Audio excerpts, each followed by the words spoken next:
ఏదో అల్లర్జున్ గారు రేవంత్ రెడ్డి గారు గొడవ ఏంది? ఇప్పుడు ఏం లేదు. ఒక విషయం చెప్తున్నా, కొంచెం బాధ్యతగా ఒక ఇండస్ట్రీలో మంచి స్టార్డమ్ ఉన్న హీరోగా నీ శ్రేయస్ కోరి కొన్ని నిజాలు చెప్తాను, పాటిస్తే మంచిది. నా ఒపీనియన్ చెప్తాను, నా పర్సనల్ ఒపీనియన్ ఏంటంటే, ఫస్ట్ ఆఫ్ ఆల్ రేవతి వాళ్ళ ఫ్యామిలీకి జరిగింది అన్యాయం, దాన్ని నువ్వు వెనక్కి తీసుకురాలేదు. ఫస్ట్ పాయింట్ ఒకటి. ఇంకోటి ఏంటంటే, చెక్ ఇస్తానన్నావు, ఇచ్చేయాలి, ఇప్పటి వరకు ఇవ్వలేదు. అది రెండో పాయింట్. పాస్ అవ్వలేదు.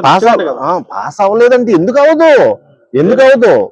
ఫేక్ చెక్ ఇచ్చాడా? ఇప్పుడు ఫేక్ రియల్ అనేది వాళ్ళకి వదిలేయాలి, కానీ పాస్ అవ్వదు అంటే నువ్వు అక్కడ పాస్ చేయించకపోతే పాస్ అవ్వదు. అర్థమైందా? ఇప్పుడు బ్యాంకుడికి చెప్పావు అనుకో, ఆ చెక్ ఇమ్మీడియట్ గా వాళ్ళకి పాస్ చేయండి, వాళ్ళ అకౌంట్ లో పడాలి అని మీరు చెప్తే ఈ పాటు పడిపోయేది. పాస్ అవ్వదు అనేది చాలా తప్పు. అది ఇప్పుడు నిఫ్టీ వచ్చేసింది, ఆర్టీఐ వచ్చేసింది, ఎంత స్పీడ్గా అవుతున్నాయి ట్రాన్సాక్షన్స్, అవునా కదా? ఇది సిల్లీ రీజన్. అది చెప్పొద్దు అసలు. ఫస్ట్ మీకు ఇవ్వాలనుకున్నప్పుడు ఇచ్చేయడమే, ఆ పిల్లోడికి ఏదైనా చెయ్యాలనుకున్నప్పుడు హాస్పిటల్కి వెళ్ళి చేసేయడమే. రేవంత్ రెడ్డి గారి వెర్షన్ కూడా క్లియర్ గా అదే. ఇప్పుడు కాలు పోయిందా, కన్ను పోయిందా, కిడ్నీ పోయిందా, నీకు నిన్ను చూడడానికి సెలబ్రిటీస్ వచ్చారు కదా, కనీసం నీ వల్ల ఒక తల్లి చనిపోయింది, పిల్లోడేమో హాస్పిటల్లో ఉన్నాడో, చాలా అన్ఫార్చునేట్ సిచ్యువేషన్ జరిగింది, చాలా అలా రోడ్డు మీదకి వచ్చేసింది వాళ్ళ ఫ్యామిలీ, ఒకసారి వెళ్ళి పలకరించి వస్తే ఏంటి నీ సొమ్మేమన్నా పోయిద్దా అని సీఎం గారు అంటున్నాడు. కానీ ఈయన ఏమంటున్నాడంటే, నాకు హాస్పిటల్కి వెళ్ళాలని నాకు ఎందుకు అనిపించదు. మన ప్రెస్ మీట్ లో వైజాగ్ లోనే ఎవరికో ఏదో జరిగిందంటే, చిరంజీవి అమ్మాయిలకు, పవన్ కళ్యాణ్ అమ్మాయిలకి సంథింగ్, నేను వెళ్ళాను, పరామర్శించి వచ్చాను, ఇక్కడికి పుల్లలు జరిగితే కూడా వెళ్ళాను, ఇక్కడ జరిగితే ఎందుకు వెళ్ళాను, కానీ అక్కడికి రావద్దని నాకు నోటీస్ పంపించారు కదా పోలీసులు, చెప్పారు కదా మీరు ఇంకా హాస్పిటల్ దరిదాపులకు రాకూడదు అని, అందుకే నేను రాలేదు అని ఏం చెప్తున్నాడు. ఎవరి వెర్షన్ కరెక్టో ఎవరి వెర్షన్ తప్పు అనేది నేను ఇక్కడ చెప్పడానికి రాలేదు. ఫస్ట్ ఆఫ్ ఆల్ ఏంటంటే, ఏదైనా సమస్య ప్రాణం మీదకి వచ్చినప్పుడు దాన్ని సార్ట్ అవుట్ చేసుకోవడం ఒక సినిమా ఇండస్ట్రీ స్టార్ గా నీకు ఆ బాధ్యత ఉండాలి, ఖచ్చితంగా ఉండాలి. నేను సెలబ్రేషన్ చేయలేదు అంటారు మీరు ఆ రోజు సాయంత్రమే సినిమా నుంచి వచ్చిన తెల్లారే కేక్ కట్ చేశారు, సుకుమార్ గారితో కేక్ కట్ చేశారు, తర్వాత క్రాకర్స్ కాల్చారు ఈవినింగ్. సెలబ్రేషన్ చేయలేదు అంటారు అంటే ఇంకా సక్సెస్ మీట్ పెట్టలేదన్నా, సెలబ్రేషన్స్ అన్ని ఆపేసానండి ఈ దెబ్బతో అంటారు. ఎక్కడ ఆపారు మీరు? ఒక మాటలో చెప్పండి, ఎక్కడ ఆపలేదు. అది సెలబ్రేట్ చేయడానికే మనం ఇండస్ట్రీలో ఉన్నాం. ఖచ్చితంగా ఏదైనా సక్సెస్ మీట్ ని ఎంజాయ్ చేయడానికి ఇప్పుడు అన్ని విధాలుగా కూడా ఇండస్ట్రీ వాళ్ళు కష్టపడేది జనాల కోసమే అని నేను నమ్ముతాను భయ్య. నువ్వు జనాలే వచ్చి అక్కడ ఇబ్బందులు పాలవుతుంటే నువ్వు కూడా నీ కష్టానికి విలువ ఏముంటది? నువ్వు కూడా వెంటనే రెస్పాండ్ అయ్యావు, ఐఎమ్ వెరీ గుడ్. కాకపోతే ఒక 2-3 days కి రెస్పాండ్ అయ్యావు. వెంటనే రెస్పాండ్ అయితే ఇంకా బాగుండేది. ఓకే, అసలు నువ్వు బాధ్యత గల పౌరుడిగా ఏదో రకంగా రెస్పాండ్ అయ్యావు. 10 లక్షలు ఇస్తాను, నేను చాలా హ్యాపీగా ఫీల్ అయ్యాను.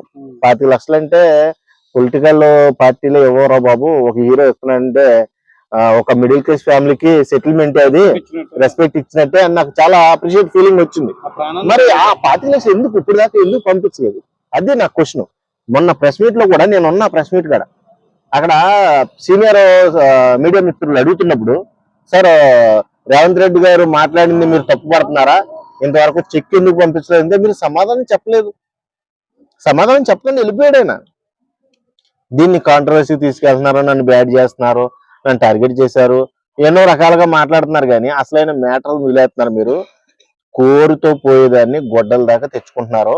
అల్లు అర్జున్ గారు, మీకు నా కైండ్లీ రిక్వెస్ట్ ఏంటంటే, మీరు ఒక సినిమా స్టార్ గా ఇప్పుడు నేషనల్ అవార్డు విన్నర్ గా ఒక మంచి గుర్తింపు ఉన్న వ్యక్తిగా మీకు నా చిన్న సజెషన్ ఏంటంటే, ఇలాంటి ఏమన్నా మిస్టేక్స్ ఉంటే మీ సైడ్ నుంచి మీకు అనిపించిన వెంటనే, ఇప్పుడు తప్పు చేసినాడు తప్పించుకుంటాకే బోలు అబద్ధాలు ఆడతాడు, అది సహజం, మానవ సహజం. అది నేనైనా ఆడతాను, ఏదైనా కేసులో ఇరుక్కున్నప్పుడు నువ్వైనా ఆడతావు, ఎవడైనా ఆడేదే.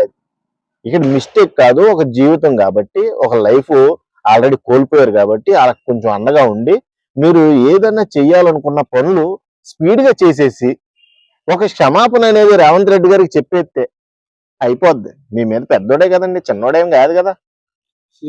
సీఎం పదవిలో ఉన్నాడు కదా, రాష్ట్రానికి సీఎం, తెలంగాణ స్టేట్ సీఎం, ఎంతో మంది నీకనాకన్నా వత్తాదులను తొక్కుని ఇక్కడికి వచ్చాడు. రెస్పెక్ట్ ఇద్దాం. తప్పే ఉంది దాంట్లో. రెండో ప్రెస్ మీట్ పెట్టడం అంటే అసెంబ్లీలో డిస్కషన్ జరిగింది. ఉమ్. ఈయన రెండో అసెంబ్లీలో రేవంత్ రెడ్డి గారు మాట్లాడిన తెల్లారే ఈయన ప్రెస్ మీట్ పెట్టాడు. పెట్టాడు.